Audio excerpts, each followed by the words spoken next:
bienvenidos a esta emisión de A la Medida, el lugar donde encontrará el resumen de las noticias nacionales e internacionales y, por supuesto, el análisis. Hoy tenemos un invitado de lujo con Julio Talamonte. ¿Cómo estás, Julio? Te damos la bienvenida también. Es un honor saludarte a ti en esta noche, saludarlo a usted en casita. Muchas gracias por su fiel sintonía acá a La Medida. Y como tú dices, permíteme, por favor, pedirte a ti que tengas el honor de presentar a nuestro invitado de lujo esta noche. Así es, tenemos al abogado experto constitucionalista, el licenciado Estuardo Ralón, con quien vamos a estar conversando acerca de algunos temas, especialmente la situación de la CICIG, que vamos a estar hablando desde el punto de vista legal. Le damos la bienvenida. Buenas noches, licenciado, ¿cómo está? Muy buenas noches y un saludo a los televidentes. Gracias, un honor tenerlo acá en A la Medida, licenciado Ralón. Muy buenas noches. Muy amable. Y bueno, vamos a estar tratando estos temas con él, pero antes es momento de conocer los titulares. Bienvenidos. Así es. Votación dividida. En minutos analizaremos con expertos la resolución de la Corte de Constitucionalidad sobre la CICIG. Discrepancias entre Guatemala y la ONU.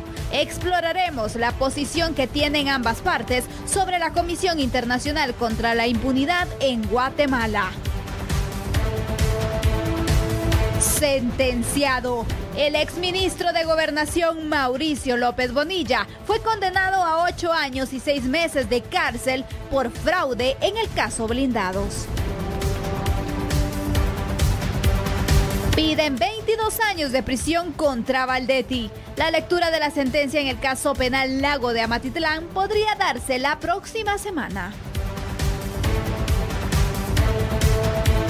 El envío de remesas podría aumentar. El próximo proceso electoral podría generar incertidumbre entre los migrantes que se encuentran en el extranjero. Disparó contra sus compañeros de trabajo. Mujer sospechosa de tiroteo en Maryland murió por una herida autoinfligida. Otras 3 personas fallecieron.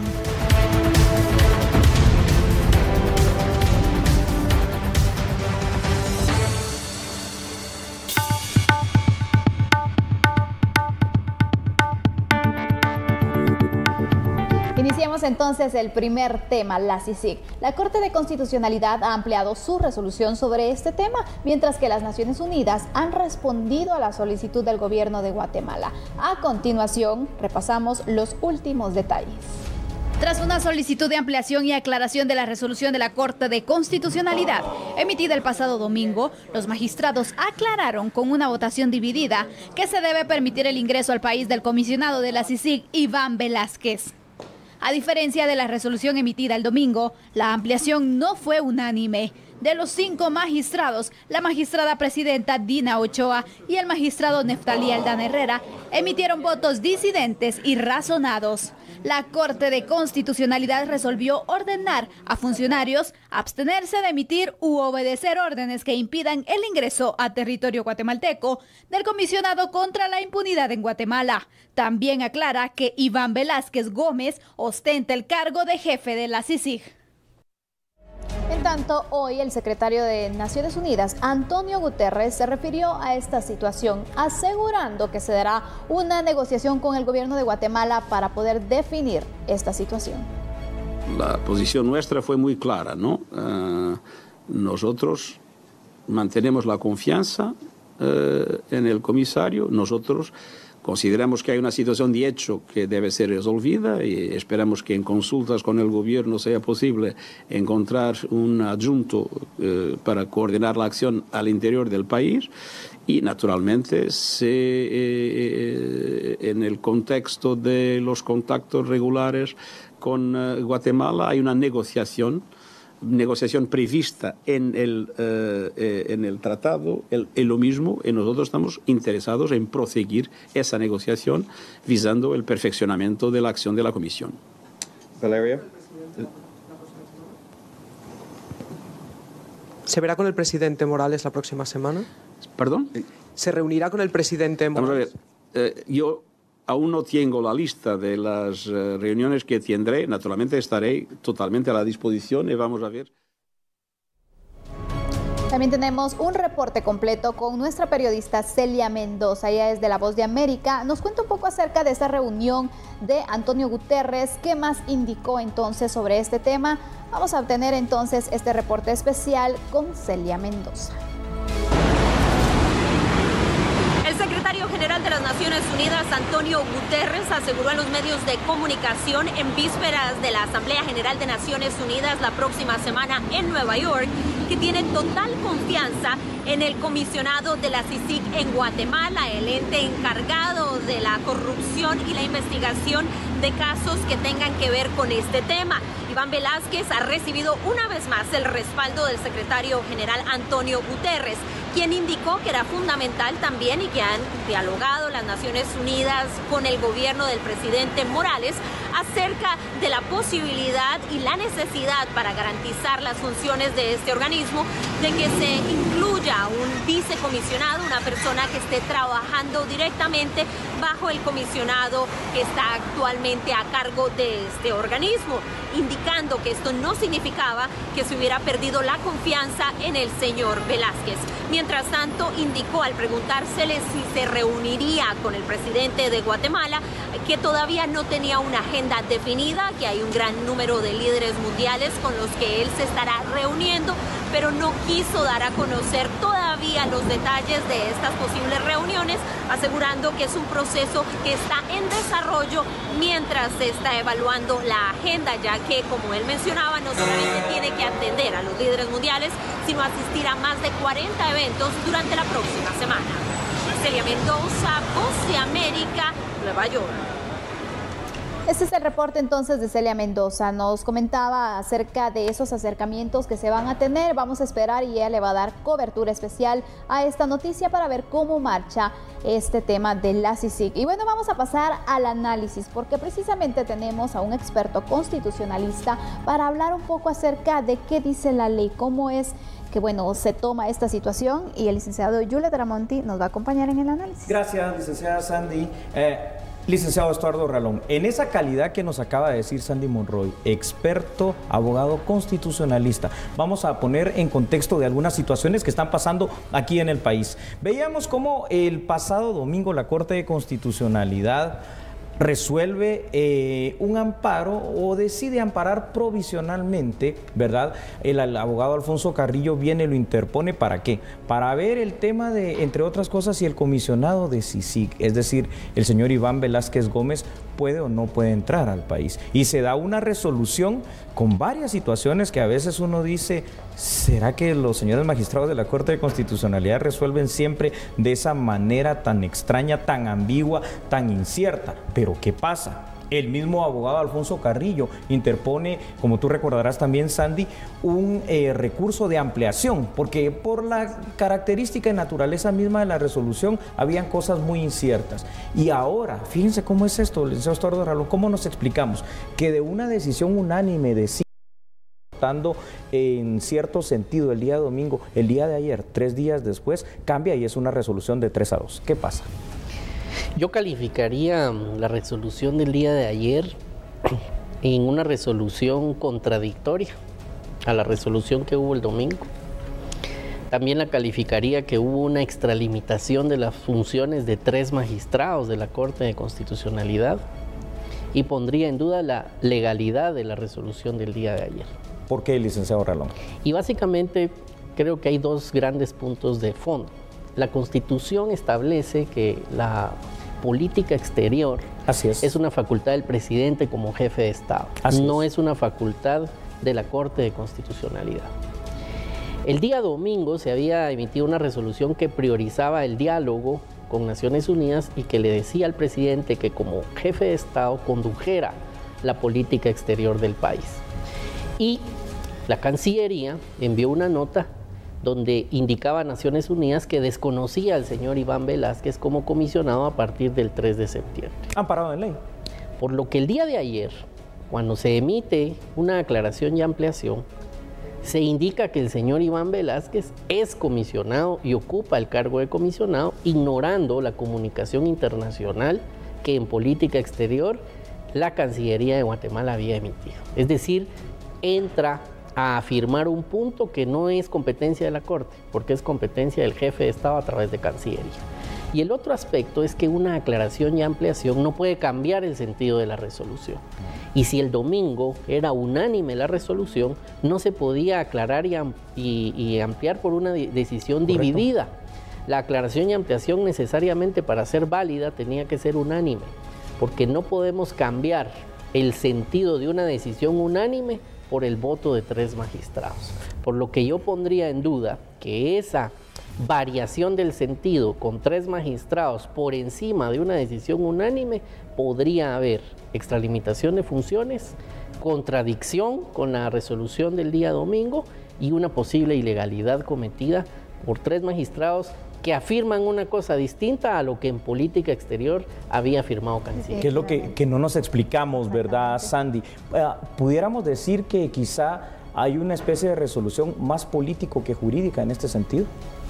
Yo diría que la resolución no tiene un encaje en lo jurídico y en la parte política incluso. Correcto. Yo diría que se está extralimitando porque la política que está resolviendo es una política que tiene implicaciones internacionales. Así es. Y esa política exterior solo la puede manejar el jefe de Estado, que es el presidente de la República electo, a través de su canciller. Así que yo veo más una extralimitación de funciones que una decisión eminentemente política. Licenciado, la Corte de Constitucionalidad debería de tratar los temas que, como bien se menciona, están en la Constitución.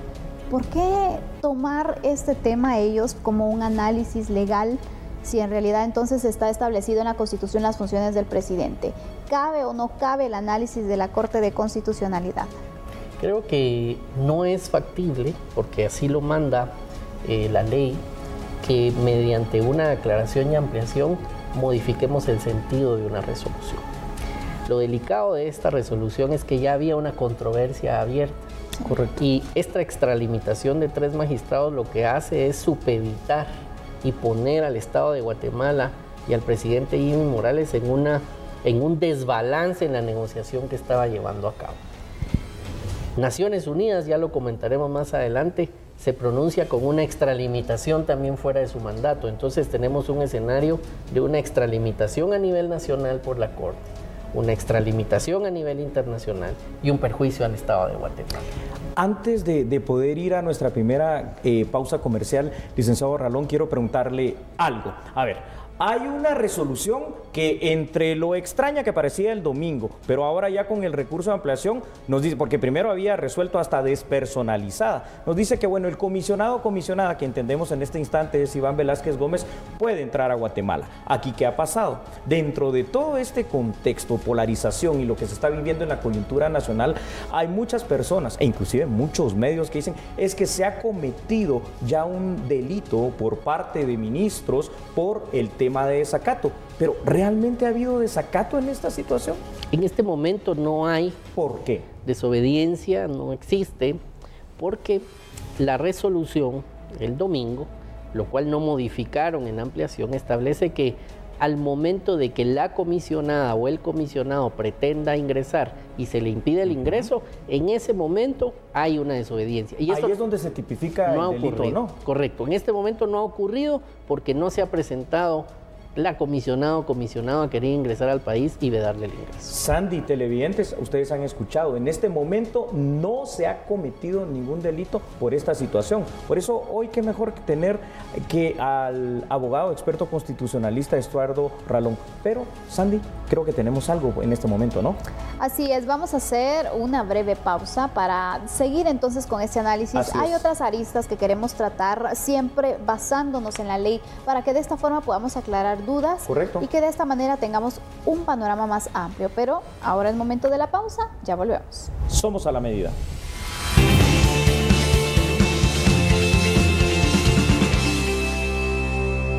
100 selfies por minuto, porque tengo...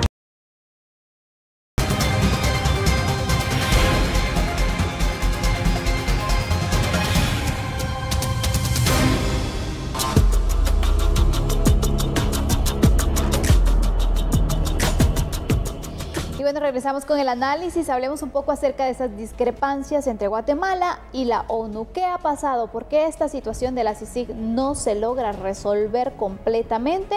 Vamos a continuar con nuestro experto constitucionalista. Julio, ¿te parece? Para continuar haciéndole algunas preguntas. Claro que sí, Sandy. Licenciado Ralón, gracias por estar acá. El secretario general de ONU, Antonio Guterres, pues ya también dijo muy tajantemente que confirma al señor Iván Velázquez Gómez en el cargo de comisionado de CICIG. Pero también mencionó otra situación, el tema de crear la figura de un comisionado adjunto para que esté aquí en Guatemala. Si ustedes me permiten, aquí tengo en mis manos el acuerdo de creación de la CICIG y con nuestro experto abogado, además constitucionalista, el licenciado Ralón, le voy a hacer la siguiente pregunta. Dentro del artículo 5, que habla de cómo se constituye la CICIG, ¿está o no está la figura de un comisionado adjunto, que es lo que ha dicho Antonio Guterres?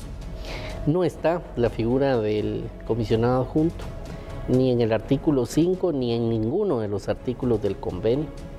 El comisionado adjunto es un invento fuera del convenio. Es una situación que no es vinculante para el Estado de Guatemala, porque el Estado de Guatemala únicamente está obligado a lo que dice el convenio.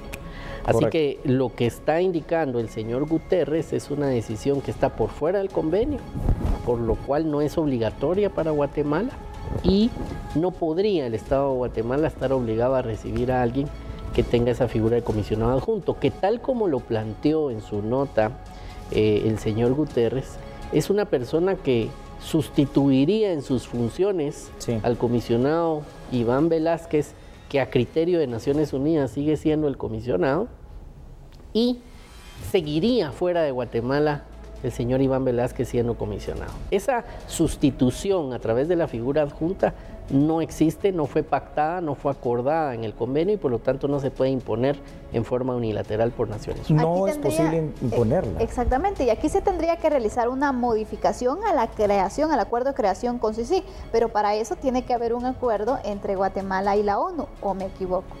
Es correcto, el convenio permite ser modificado siempre y cuando las dos partes estén de acuerdo, firmen ese nuevo convenio y ese nuevo convenio tendría un procedimiento, porque ya no, este fue aprobado por el Congreso, por lo que de firmarse un nuevo convenio tendría que pasar el procedimiento por el Congreso de la República. Qué interesante esta situación, ¿no? ¿Cómo es que funciona? Ahora, también dentro de esta resolución del domingo, ¿no? Que ayer a través de este recurso de ampliación se conoció, había una situación muy importante. Ahí se dejó bien en claro, por cierto, por parte de la Corte de Constitucionalidad, que el mandato de la CICIG va a terminar y va a terminar en el año 2019, específicamente el 3 de septiembre. En este momento, licenciado Estuardo Ralón, ¿cuáles deberían de ser las prioridades? ¿En qué se debería estar trabajando para poder trasladar precisamente las capacidades de la manera más pronta, efectiva, eficiente y urgente de parte de CICIG al Ministerio Público?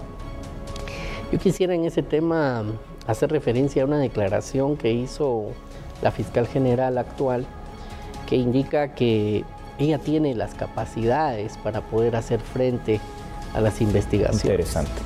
Que los fiscales del Ministerio Público tienen muchos años de experiencia, no son fiscales que estén empezando su carrera y que tienen capacidades para poder ejercer la acción penal que la Constitución le señala. Y la transferencia de capacidades como un término expreso no aparece en el convenio. Cae de su peso que debió de venirse dando esa transferencia de capacidades durante los 11 años que la Comisión ha estado acá. Y por lo tanto, sabiendo que va a finalizar ya el mandato, porque lo comunicó el presidente de la República, que en 2019 finalizará, entonces debería dársele prioridad a que las últimas capacidades que tenga que trasladar al Ministerio Público sea pues uno de los enfoques principales de la labor de la comisión. Lo que hemos venido diciendo, ¿verdad?, en este programa A la Medida. Si me permite, vamos a hacer una pregunta todavía que es muy importante, Sandy, para que nuestro invitado de hoy, el abogado constitucionalista Estuardo Ralón, nos ayude a descifrar estas respuestas. Vamos a ver. Hay una controversia, evidentemente, ¿no? Y esto, por eso es que se ha dado este problema. Pero además a esta controversia, que de alguna forma ya hay alguna resolución, por lo menos temporal, de la Corte de Constitucionalidad, surge lo que hemos hablado en este instante, la figura de un comisionado adjunto, por llamarlo de alguna forma. Tal y como está el acuerdo de creación en este instante, en este momento, esta situación no sería, al existir la controversia, activar el artículo 12 que usted ya mencionó, licenciado Ralón. Al querer ampliar lo que aquí está, no significaría activar el artículo 15, sentarse a negociar entre ambas partes, Naciones Unidas y Estado guatemalteco, para poder modificarlo y hacer efectivo lo que está proponiendo el secretario Antonio Guterres. Yo creo que el artículo 12 habla de una solución de controversias en un diálogo y en un mutuo acuerdo en el que tiene que haber buena fe. Cuando hay una posición de imposición de una figura que no existe en el convenio, que se llama comisionado adjunto, según el señor Guterres, esa decisión cierra el diálogo y hace imposible abrir la cláusula 12. A mi criterio, lo primero que tendría que hacer, si es auténtica la voluntad de negociar según el artículo 12, es que el señor Guterres debiera de retractarse de imponer la figura de comisionado adjunto para dar apertura a un diálogo de buena fe. Ese diálogo tiene que llevarse a cabo, agotarse según lo que indica incluso la resolución de la Corte de Constitucionalidad, y si las partes consideran que hay que modificar algún aspecto del convenio, tienen que estar ambos de acuerdo, firmarse el documento y pasar por el Congreso de la República. Es decir, que no podemos avanzar en una controversia si una de las partes, como es el caso de Naciones Unidas, quiere imponer en forma unilateral una solución. Eso va a ser imposible que avance. Bueno, Sandy, ha quedado bastante claro con la participación de nuestro experto, realmente muchas de las cosas que han generado inclusive desinformación en la población. Por supuesto, y para ir despidiendo, licenciado, yo le quiero preguntar algo. ¿De qué va a depender que este problema se pueda resolver? Yo creo que tiene que haber una actitud real de buena fe y de buena intención.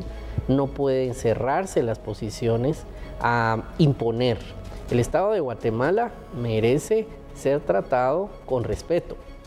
Y Naciones Unidas durante un año no mostró una buena intención para resolver en su momento la declaratoria de non grato, y si mantiene su decisión de querer imponer una figura fuera del convenio, es muy difícil que se avance. Tienen que abrirse con una real intención, y en el caso de Naciones Unidas lo primero que debe hacer es retractarse de inventar una figura que está fuera del convenio para que el diálogo sea posible. De esta manera queremos agradecerle, licenciado Estuardo Ralón, el haber venido acá a resolver estas dudas, estas preguntas en su calidad no solo de abogado, sino que además experto constitucionalista. Para nosotros acá en A la Medida es un honor, un placer, y por supuesto que queremos tenerlo en otras ocasiones también con todo ese conocimiento y sapiencia. Así es, muchísimas gracias por acompañarnos. De esta forma nosotros concluimos con este tema. Vamos a estar dándole seguimiento, pero de momento vamos a hacer una pausa, ya volvemos. Somos A la Medida.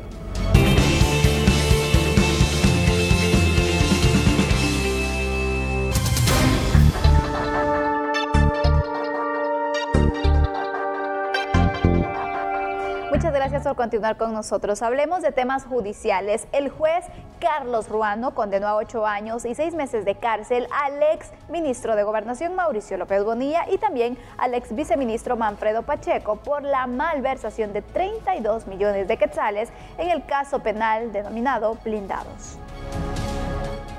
Que por dicha violación a la ley penal impone a cada uno de los condenados, Héctor Mauricio López Bonilla y Manfredo Vinicio Pacheco Consuegra, la pena de 8 años y 6 meses de prisión inconmutables y la inhabilitación especial para obtener cargos públicos, empleos y comisiones públicas por el plazo de 8 años y 6 meses.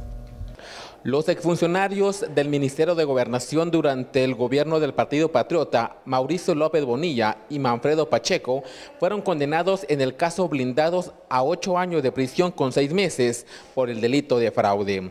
Se logra establecer que aprobaron y consintieron un contrato para arrendar 47 vehículos blindados a un costo de 32 millones de quetzales.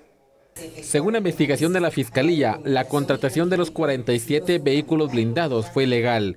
No se realizó a través de una licitación pública como lo establece la normativa, cuando el monto supera los 100,000 quetzales. El juzgado resolvió absolver, es decir, declarar inocente a Walter Vázquez. Las pruebas fueron insuficientes para demostrar que haya cometido algún delito. Absolver a Walter René Vázquez Cerón del delito de abuso de autoridad que le fuera imputado. Quinto, dejándolo libre de esa sindicación. Esta es la primera sentencia condenatoria en contra del extitular de Gobernación durante el gobierno del Partido Patriota. Estas fueron sus palabras del exfuncionario al finalizar la audiencia y conocer que fue condenado a 8 años y 6 meses de cárcel. Yo sigo tranquilo. Yo sé lo que hice. No, como él mismo lo dijo, ¿verdad? Yo no tuve ningún beneficio. Entonces, ese delito de fraude es por deporte o por qué. En ningún momento me he beneficiado, no participé de nada. Lo importante para mí como ciudadano y como exfuncionario, y lo digo así de verdad, es que yo me siento satisfecho de que estoy enfrentando la ley. Y lo estoy haciendo con dignidad, lo estoy haciendo con honor, porque yo sé cómo le serví a mi país durante 3 años y medio. Los abogados de Mauricio López Bonilla y Manfredo Pacheco analizarán la decisión judicial del juez Carlos Ruano para impugnar la sentencia condenatoria. Con imágenes de Gabriel Hernández, un reporte de Hugo Morales.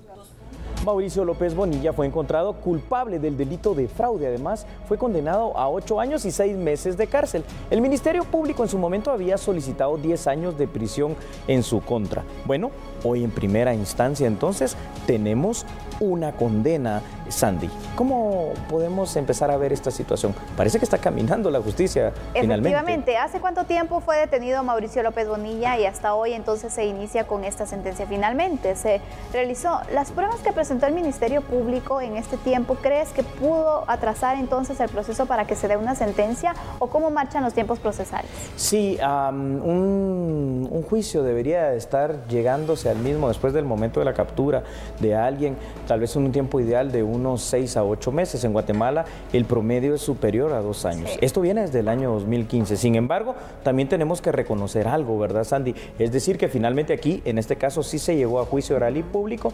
El Ministerio Público hace su petición de 10 años y surge una condena que también hay que decirlo, Sandy, en este instante no es una condena que esté en firme. ¿Por qué? Porque esta es la primera instancia. Seguramente el exministro Mauricio López Bonilla va a presentar la apelación especial porque es su derecho. Exacto. Y si esta pues no le es positiva, todavía tiene la oportunidad de llegar hasta un recurso de casación. Sin embargo, lo rescatable es que finalmente hay una sentencia, ¿no? Efectivamente. Para que nos aclares un poco, sí, este recurso de casación, para que la gente pueda entender muy bien cómo se maneja a nivel legal, qué representaría en este caso. Claro que sí, Sandy. Bueno, se dice que ahorita estamos en una sentencia de primera instancia porque este tribunal colegiado ya emitió su fallo. Sentencia condenatoria. Bueno, pero como existe el derecho de defensa, dice la ley penal en Guatemala que primero puedes presentar una apelación especial a un órgano inmediatamente superior. ¿Cuál sería ese órgano inmediatamente superior? Las cortes de apelaciones, ¿verdad?, que existen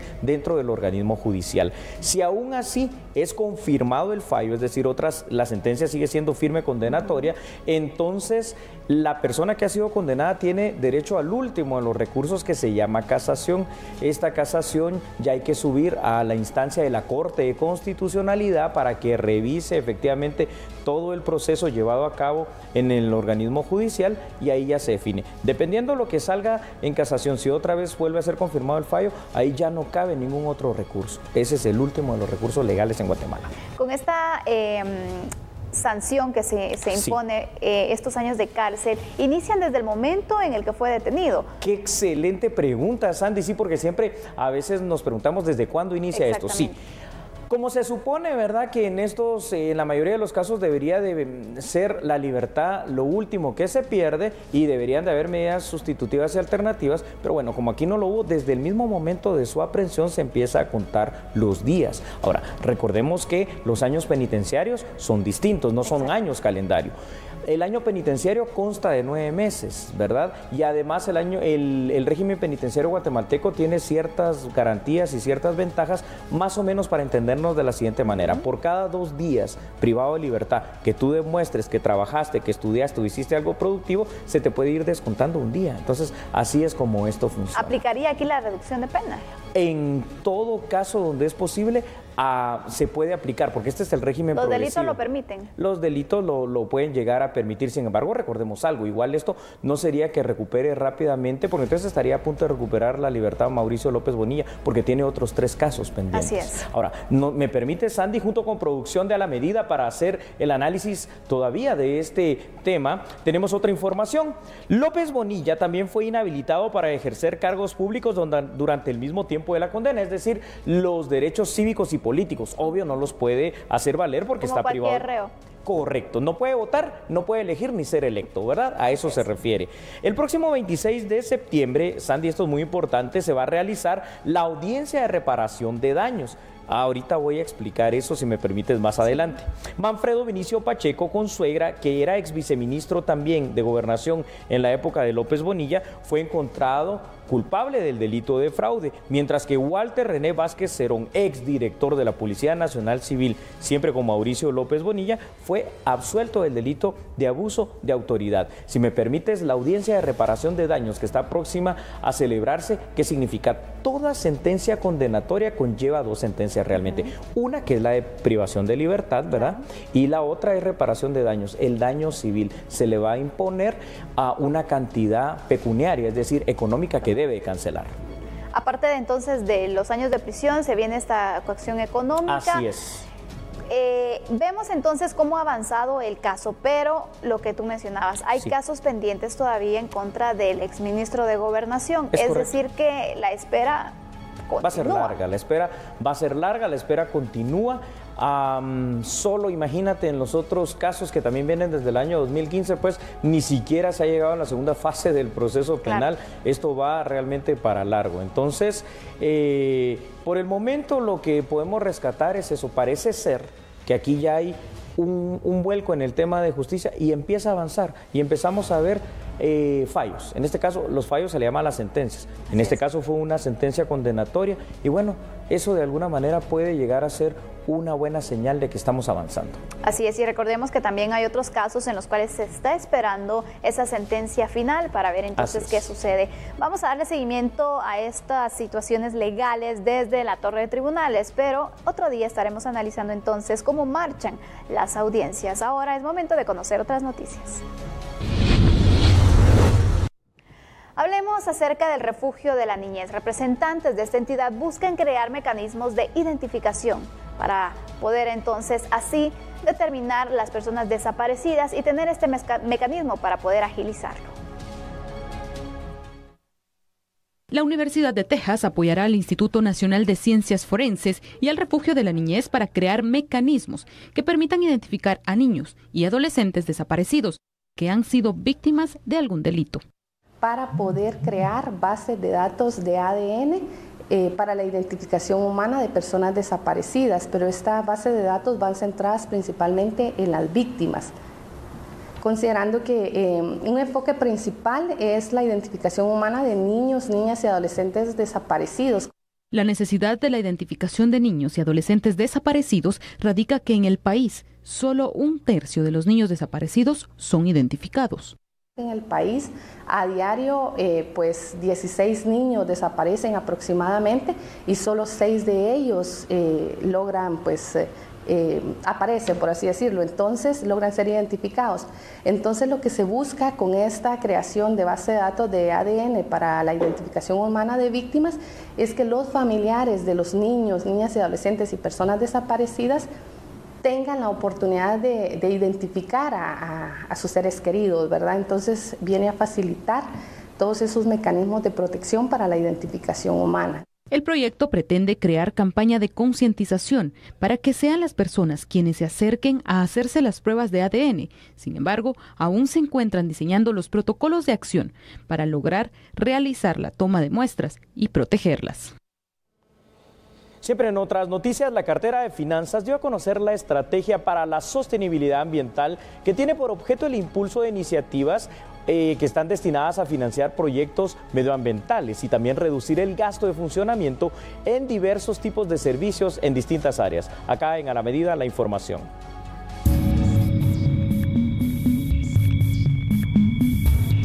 La sostenibilidad ambiental es parte de los objetivos de la estrategia. Es por ello que se analiza la venta de bonos de carbono por medio de los incentivos forestales. Yo creo que es importante lo que usted menciona. Se pueden obtener recursos, por ejemplo, con un proyecto que sí ya está avanzado, que estamos en implementación, y es con la emisión y la venta de bonos de carbono, que eso es un planteamiento y unas mejores prácticas a nivel internacional. Países regionales como Costa Rica ya han incorporado la venta de estos bonos de carbono, y Guatemala, con los programas de incentivos forestales, le permite poder dar un paso al frente. Autoridades de finanzas establecen que el proyecto no se encamina a la creación de nuevos impuestos, sin embargo, abre el diálogo con la sociedad. No estamos planteando presentar ningún impuesto, únicamente es el planteamiento de discutir dentro de la sostenibilidad medioambiental las distintas herramientas que puede implementar el país, y que se empiecen a discutir qué externalidades generan ciertos agentes económicos y cómo se pueden internalizar esas externalidades para que el país pueda tener un desarrollo sostenible. Con esta noticia nos vamos a una pausa y regresamos con la información internacional, ¿te parece? Excelente, Sandy, gracias. Ya volvemos.